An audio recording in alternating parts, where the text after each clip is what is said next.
Hello again, everyone. Welcome to a Sidequest episode of Game Pass Grab Bag, our news update for January 2021. I am your hardcore gamer, Andrew. With me, our monarch gamer who can't figure it out, Keith. Hello. And of course, with us, our wonderful noob, Liz. Hey, guys. So we decided to give you a quick news update. We did another news episode here. Unfortunately, we missed December, but we'll give a quick recap on some of our big games of December because December was a crazy month for all of us. There are some great games that all of us, I swear, Microsoft might be listening to us because I feel like they gave us all a present.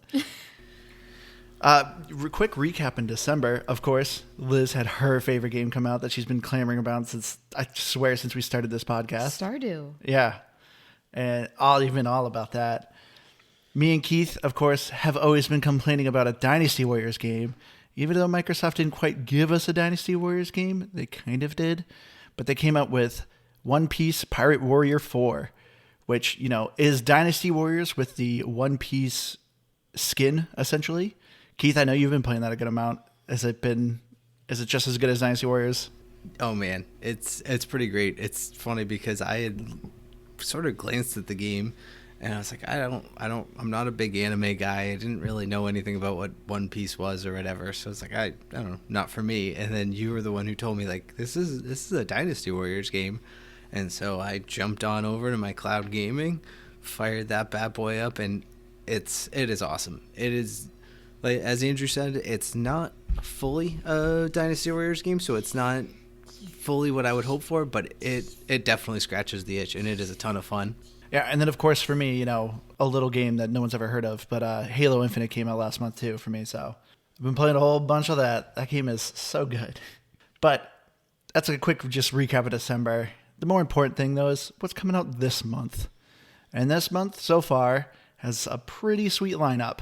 Of course, so some of the games that have already come out for me, next to Halo being one of my all-time favorite series, the other one is Mass Effect. And right off the bat, the Mass Effect Anniversary Trilogy is out on Game Pass, and it is awesome. But another big news that came out this month, Rainbow Six Extraction is announced that is coming out day one on Game Pass. I know, Liz, you loved the Rainbow Six Siege when we played it. Yeah, I find it... Yeah, I'm really excited about it, but I think it's going to be a little difficult. I mean, I found the first one difficult. It's not usually what I play, but this one looks really cool. And I saw some of the elements from the last game that we played with the robot camera. And I like that it's also against aliens, so I won't feel as nervous this time playing against real people. Yeah. Have you seen this, Keith? Are you at all interested? I guess to explain, it's a three-person, I guess 3v horde is kind of a term I've been coining, but it's three-person versus PvE. So you're essentially getting from point A, extracting someone, and getting out. Using, of course, characters with certain abilities and special powers. Does this interest you at all, Keith? I think it's something that I could get into if it was like we were all on or some people were on to play with. I don't know if I'd pick it up and play with randoms just because, I don't know, the Rainbow Six universe, I guess is the term. The Rainbow Six universe isn't really my game style normally, but it looks fun enough, and I like a good PvE game, so I would definitely give it a shot. I don't know if I'd say I'm excited about it though. I like this is like the new trend going on with Game Pass is are just kind of games in general. Everyone first before there was the 4v1, 4 people versus one super powerful person. Then they kind of steered away from that. Now everyone's doing a battle royale. And now I feel like the new thing is the 4-person survival, like versus horde. We just had Back 4 Blood. Now we have Rainbow Six Extraction coming out. They just released Alien Fire Team Elite. That came out last month too. And then also later this month, not to get too ahead, but the Anacrusis. So like there's a lot of these games coming out. I mean, I enjoy them, but I kind of feel like it's getting a little saturated. But the big news that came out with Rainbow Six Extraction is it was also announced that Ubisoft is kind of finally coming to Game Pass. You may have noticed that not a lot of Ubisoft games are in the Game Pass library, but Ubisoft has their own subscription, and it's announced that it's coming to Xbox. And I don't know how I feel about it. There's not a ton of details. They didn't say when it's coming, but it's near future. They're saying that probably in the next month or so. But currently the subscription is $15. And there's no announcement that it's included in Game Pass. So would you guys be interested at all spending an additional $15 a month just to get access to the Ubisoft catalog? Personally, no. I think there is value in it because I think they do have a good catalog of games because they have the Far Cry series and The Assassin's Creed is the other big one. Yeah, so if those are things you've been itching to get into, I think it's definitely worth its value. I wouldn't even like EA was it EA Plus or whatever they called the EA Play, I think. Is what its name so is. even when EA Play came out and before it was on Game Pass, like I always thought, boy, that's a really cool service. It's nothing I'm gonna pay for myself, but it's a ton of value. It's like a mini Game Pass or a hyper specific one, but I'd just like it to just come to Game Pass. Or if they did, even if it was like a it's $5 a month to add on to your Game Pass service or something like that. Then I might still consider it for a month or two, but I don't think I'd see myself doing it as an ongoing subscription service. Are there any games by Ubisoft that I like? Rainbow Six. That's it. Yeah, I mean that's the only one that's really been on Game Pass. Because for me, that's the amount of like Netflix or something. Yeah. So and with that, you get this huge catalog of movies and TV shows, and for me, it's just like I'm not gonna want to play all the games, and I feel like there probably aren't that many. They have a decent catalog. Well, I gotta say, for me, I am not a huge fan of Ubisoft. For me, for the longest time, we mentioned this in an episode before that EA has won, worst company, for multiple years in a row. Honestly, I think EA has gotten better, and Ubisoft, for me, fully takes that crown. Ubisoft, to me, has just become such a gross company. So, as I said, the subscription service is $15. That's how much Game Pass Ultimate is for us. Which Game Pass Ultimate gives you the cloud gaming, gives you the PC Game Pass, and it gives you Xbox Gold, and of course Game Pass for the console. So it gives you a ton of things. Ubisoft is just the one studio with its catalog, and they expect you to pay the same price. It's kind of wild. To me, that's not a good value. I will say the nice thing about the Ubisoft subscription service, apparently when you do it, you get all the DLC for the games. And it sounds like they're going to release just about the entire catalog. They said Far Cry 6 is in the subscription service. And that game just came out a couple months ago. So it's new. But that's still just so steep. And for me, I'm not crazy about Ubisoft. I find their games have a lot of microtransactions. And I know a lot of people who are huge fans of the Assassin's Creed series or the Far Cry series. But to me, I find those games so copy and paste. You played one, you kind of played them all. I enjoy going to them every once in a while, but man, I could not justify $15 a month for the service. I really hope they change and it somehow is just associated Game Pass. Yeah, I don't know, maybe they're testing the waters a little bit and we'll get lucky to see it come over in terms of a Game Pass. Or as I even said, even just some sort of an add-on, but I didn't realize that they were going to do the DLC. That's definitely an added bonus to it. And again, if it's something that you're interested in, even though it's not something I personally probably would still do, I think that it is actually a really nice service to add on to it. Yeah, you make a good point, Keith. Like Ubisoft doesn't have much of a catalog. I agree with you. I would totally just do a month or two, if even that. Play the games I want to play and then just cancel it. Because Ubisoft doesn't come out with that many games that often to justify me continuously paying $15 for a year plus. It seems kind of weird. But we'll see. They said they didn't give an exact date when it's coming out, but it should be in the next month or so. But they at least, like I said, I hope it's coming to Game Pass. The fact that they're giving Rainbow Six Extraction on Game Pass on day one, I'm hoping that's them saying that they're coming to Game Pass, but we'll find out. So other games that have already come out this month, Ember, which actually looks like a multiplayer game right up Liz's alley. This seems like a multiplayer game that, I don't know, I feel like you would take to this list like you did with Secret Neighbor. Is it because there's a lot of people in the toilet? I feel like the entire trailer was them walking around a corner and someone's on a toilet. No, it just seems super goofy and just... So you're essentially a 4-player firefighter team trying to get things out of a building while also fighting flames. It just looks really wacky. It looked like to me from what I saw in the trailer that maybe it's just certain game modes that you can play, but it's almost Among Us in some ways. There could be a saboteur who's starting the fires amongst it and you don't know who that person is. Yeah. So I thought I saw something about that, and that's where it kind of goes to the Secret Neighbor thing, and I think where thinking of you, Liz, it might be a game that you'd like, but and I think too it's like a low pressure type of multiplayer game which is where I think, sometimes you worry about what other people are going to think of you in some of these bigger shooters, but it's just a goofy mess around type of game.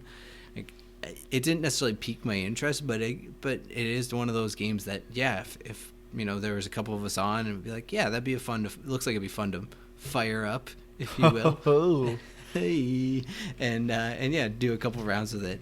Almost like, what was the one that just came out too that I was telling you about? I started playing the jail one, or the stealing one that came out in December, I think.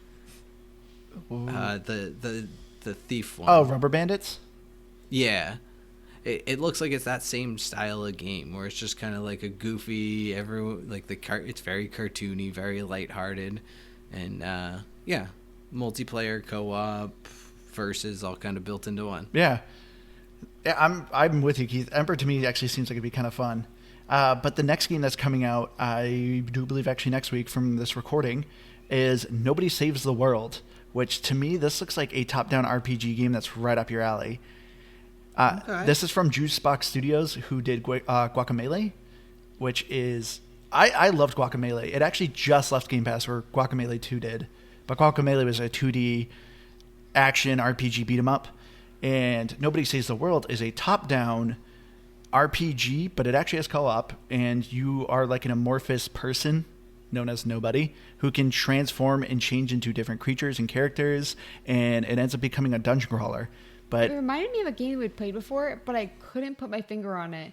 But I also thought it looked really good. Yeah, that does sound fun. I haven't actually seen anything about that, but that does sound fun. Yeah, because like you can actually build your different classes different ways, and it has co-op. So like we were seeing a trailer where you can actually like have a friend with you and create these cool combos and synergies with different characters you're building. It looks better with co-op. Yeah, but it looks very goofy, really colorful. It just looks like something I think you would take to Keith. It sounds up my alley. I won't disagree with that. And then, of course, a game that has already come out so far. I'm probably going to pronounce it wrong, but Gorogoa. That sounds right. That's how I would try to pronounce it. Yeah, that's what I'd go with. Gorogoa. So Gorogoa is a perspective puzzle game where you have these pictures in a 4-person grid, and you are moving them and shifting them to essentially create a larger picture in order to progress the story in the puzzle. I dabbled with it a little bit in the cloud gaming, and it's pretty fun. It's really unique, but it's not very challenging. And I will say, from what I've played, it is a great achievement hunter game. I mean, it looks very pretty as well. Yeah. I mean, what I wrote down when I was watching it was like pretty puzzle game. And you know me, I don't really like puzzle games because I suck at them. But this one actually looked like it might be some fun. Well, it's all hand drawn, isn't it? I believe so. Yeah. I was reading the description and I watched the trailer, but I haven't started it. But that sounds like a fun, just like little like pickup, and yeah, just something a little palate cleanser maybe type of game. Another game that came out earlier this month was Olija, which is a 2D action platformer where you are a washed up pirate and you end up finding this magical spear and get magical powers where you can actually throw the spear, teleport to the spear, or recall the spear. But this looks like something you may enjoy, Keith. This also looks like kind of another one of your games. I was thinking that too. And is it like a Metroidvania? A little bit, yeah. I think this one is maybe the one I'm looking forward to the least, just because it looks hard graphically. I don't know. It's just not up my alley, but it could surprise me. This one comes from Devolver Studios, which did Carrion. I mean, Devolver does either some really good ones or really bad ones, but they're at least very unique. Okay, I was gonna say Devolver sounds familiar, and I won't say it's not something that would be up my alley, but at the same time, 2D platformers can be a real weird window for me. I don't know if that's the right way to explain it, because there's ones like Celeste that can just be so hard that they infuriate me, but then they can just be like an Ori in the Blind Forest, and I just absolutely fall in love. Yeah. So I definitely have to give it a shot, and or maybe we'll play it or whatnot. But yeah, I could at least see myself giving that a go. All right, and then another game that already came out that's on the list is The Pedestrian. The Pedestrian is once again another 2D platformer puzzle game. So The Pedestrian is actually pretty cool. You are playing a stick figure that you would normally see within the bathroom signs or the crosswalk signs, and you are moving your character throughout these different signs, and you have to connect the signs and essentially create the platforms that you have to do in order to progress the puzzle. The pedestrian, for me, like, I've seen a handful of people play it, and I know a lot of people have been enjoying it. I love the environments of it. Like, I was thinking the same thing, and I feel like when you're watching the trailer, I think it looks easier than it's gonna be. Yeah. Because I mean, puzzles and platforming. I mean, that just screams, Liz, don't play that. But I want to. It looks really cool, and I don't think it's gonna be easy, but it looks easy. I think you could get on board with this one, Liz. I've actually been playing quite a bit of it, and I think, like you were saying with Gorogoa, Andrew, I'm pretty sure it's a pretty small game. I've put in maybe a couple hours at most, and I think I'm already about halfway through it. It's got 10 achievements, oh, wow. and I think I've got 5 of them, and they're all story or progress driven from what I can tell. They're one of those achievements that they give you no description. It's just like a weird text that means nothing. Oh, I hate like, those. It'd be like, it's like, oh, you left the garage or something weird about that. But from what I can tell, it's really just they're all progress driven, and I think I'm already about halfway through it. So it doesn't seem to be a very big game. But what's nice about it, and where I think you might like it, Liz, is that for one, the platforming isn't overly like punishing. It's really simplified. There's not a lot to it. And worst cases, if you do, like in the few places that you can kind of die, it just flips you back to like the start of the room you were in, and you don't lose a lot of progress. There's no real big punishment. And then the puzzles themselves, there's definitely little like mechanics that they add in along the way, but largely, like Andrew said, it's a lot of just like connecting these signs and these doors, and it's really cool because it's like simple, but it's not. It's like a maze more than it is a puzzle, is what I would describe it as. And I've been having a lot of fun with it. There was one that I was getting to the end of the night and starting to nod off a little bit, so I had to take a pause because I finally got a bit stumped. But largely they're pretty straightforward puzzles, and they're just fun enough, I think. And so yeah, I think you'll actually like it, Liz. So I gotta follow it for the achievement hunting then. Yeah, I've already got like 400 score on there. Oh, man. Later this month, we have Spelunky 2. Which I immediately thought looked like a Keith pick. Yeah, did you ever play the first Spelunky, Keith? I played very little of it. I remember it, and it's funny because I think I actually just deleted it off my hard drive the other day. Like, I've had it on there, but I downloaded it on Game Pass when Game Pass first came out, basically, because it was on there, if I remember. No, it was on Games for Gold. Was it? I'm pretty sure. It probably hit Games for Gold at some point, but I really thought it was on there. But no, I do remember playing it. There was actually many years ago. It's like one of the last times both you and your brother were back up in New England, and your parents still lived up here. I remember actually being at your house, and the three of us were sitting around just like messing around playing it. Yeah, it's meant to be super hard. Yeah, I could see it being a lot of fun, and I would jump in for Spelunky 2. Yeah, Spelunky 2 now has co-op too, 4-player co-op. I feel like I'm gonna nice. like it more with that. Oh, of course. Because you just said it's super hard, but at the same time, it's like I'm gonna let the team down. Yeah, I'm really interested. Spelunky 2 has a huge cult following. If you ever see like speed runs of the first Spelunky, it's insane. Because like once you get farther in those games, like everything in the screen is just exploding and things are shooting at you. Spelunky is a fun speedrun game to watch. Wasn't it it's like a how far you can go down into the dungeon type of thing? Yeah, but there actually is an end. There is like a goal, yeah. Yeah, because from what I remember when we were playing, it was like see who could get the furthest or something. It was like we were like taking turns seeing who could do that. All right, and then last up, I am curious how this game's going to do, but the Anacrusis. This is another four-player versus horde game mode, where you are on a 70s style spaceship, and the spaceship, of course, is taken over by these weird black creatures that are really spiky. They remind me, honestly, of the creatures from Prey, just, with more of a form than they were in Prey. But you play with these really retro-looking weapons. Your characters are super retro-looking. I absolutely love the environment of Anacrusis, but I'm not going to lie, the AI looks really kind of dumb and weird. Yeah, it does kind of just seem like it kind of reminded me like with it in Back 4 Blood. There would just be like a ton of zombies. Oh, this is aliens, but I don't think they're very smart, except for like the special ones. Yeah. But I love the 70s vibe of it. I know. I knew you would take to the art style of this game. This is another one I think I don't think I actually. I mean, I missed trailers or anything on it, but I'd be down to try it. Yeah. It sounds fun enough. This game is like super under the radar. Like it was like a small side note that it's coming out later this month. Like this isn't even the end of the month, but they announced this at E3. If you saw it, you might remember seeing it during our E3 episode. But yeah, it's been very quiet. I know, it's 4-player. I know your character like levels up, you get new abilities. So as you increase the difficulty, your character will be stronger, and there's a lot more progression in it.